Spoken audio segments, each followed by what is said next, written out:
So this is my first Arduino project, and I did the first circuit, which is a blinking LED light. And luckily, as a 5th grade science teacher, I have very tiny background in circuitry. So I started my notes off looking at the schematic and then using the helpful notes from the booklet. I created my own drawing using colors, and then also created a copy of the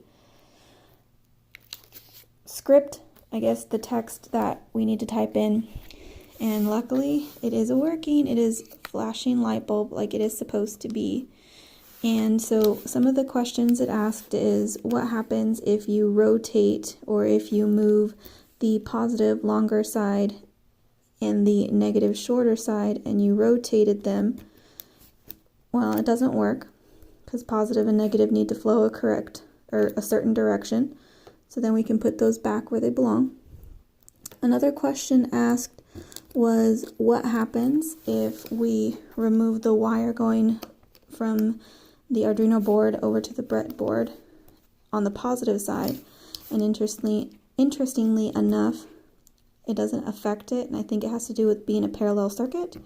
And then the third question, which I was too scared to try because the note said not to blow the circuits, and so I didn't want to even bother because I don't want to ruin my pretty new toy before the class really starts.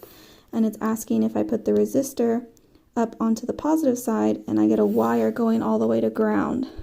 Now the question I had for that one was, what circuit am I actually closing? Because it seemed like an open circuit at the time.